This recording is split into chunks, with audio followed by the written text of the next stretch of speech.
tại bong bóng tỏ khía cứ ato thì em rồi đập pi cứ tranh từ tiền hái trả trong bong bóng đại quạt nơi ta mà đá khác còn miền bong ổn còn ai bong ổn còn mặt tinh chuẩn đủ bàn rồi còn bong bóng miền bong ổn tết cứ dương đã tam và bong tham chung to tại mặt đòn chứ sau đó atoนี่dương nơi tại bản to thơ promotion free microphone PFP tầm lại rồi đọc được lao chun bong bóng và to tiệt trả chứ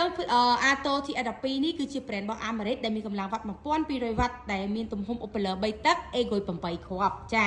វាមាន option សម្រាប់ input រហូតដល់ 5 channel សម្រាប់ប្រើប្រាស់ហើយវាមានប្រព័ន្ធ TWS ចាតម្លៃរបស់វាគឺ$799ចាអញ្ចឹងបងប្រុសគាត់មកទិញផ្ទាល់តែម្ដងទិញជំនួសបងចាអញ្ចឹងតោះសលេងវាបន្តិចមកចាអញ្ចឹងប្រភេទអាតូនេះអ្នកដែលជួយជិតសំឡេងដែលសតុនគឺប្រើអាតូនេះគឺត្រូវមែនតើសារអីមួយរបស់វាចេញមកគឺសតុនហើយសាប់របស់វាគឺបុកទៅណែនល្អចាហើយយើងស្ទើរសាប់ស្ទើរអីយើងអាចបន្ថែមសាប់បានចា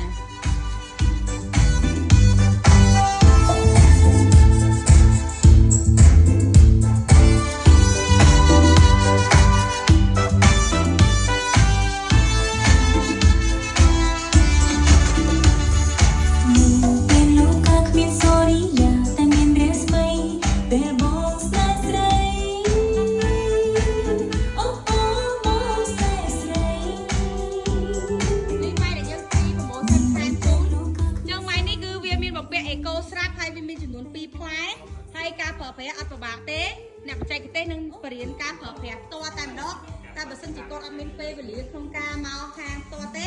គាត់យើងមានជាវីដេអូសម្រាប់ការបរៀនគាត់ហើយការបរៀនអត់មានអីពិបាកទេគ្រាន់តែ connect Bluetooth ដត microphone ហើយគឺច្រៀងយកតែម្ដងចាអញ្ចឹងប្រភេទនេះគឺប្រភេទបកគោលវាចំណេញត្រង់ថាវា C space តូចហើយអាតូនេះអត់ត្រូវការចាយលុយទិញកាបូបទេដែលវា free កាបូបមួយទៀតចាកាបូបរបស់វាគឺ original របស់វាតែម្ដងនេះគឺកាបូបដាក់ដងរបស់អាតូនៅតែម្ដងអញ្ចឹងបងដែលគាត់ទិញគឺអត់ដឹងថាអត់ត្រូវថែមលុយទៀតទេណោះ microphone ក៏យើង free កាបូបក៏ free អស់លុយទិញដាក់បាក់ទេគឺ$799ហើយមានការធានាចេញពីក្រុមហ៊ុនរយៈពេល1ឆ្នាំពេញតែម្ដងអញ្ចឹងបងដែលគាត់ត្រូវការគឺអាចតំណងតាមលេខទូរស័ព្ទ097 8385 2670និងលេខមួយខ្សែទេ098 899 693ហើយសម្រាប់799បងចង់បងរំលោះក៏បានបងចង់ទិញលុយដាច់ក៏បានដែរយើងមានទទួលសេវាទាំងអស់ចាអញ្ចឹងហើយការធានារបស់យើងត្រឹមត្រូវជា One Original សុទ្ធពេញពីក្រុមហ៊ុនតែម្ដងមានការធានាទៅលើបច្ចេកទេសម៉ាស៊ីនមួយឆ្នាំពេញចាអញ្ចឹងបងដែលគាត់ត្រូវការ brand របស់ Ato ជាប្រភេទបកគោលគឺអាចតំណងមកហាងបានចាអរគុណជួបគ្នាក្នុងពេលវេលាក្រោយទៀតអរគុណសូមជម្រាបលាហើយក៏អរគុណបងប្អូនដែលជួយទិញទាំងព្រលឹម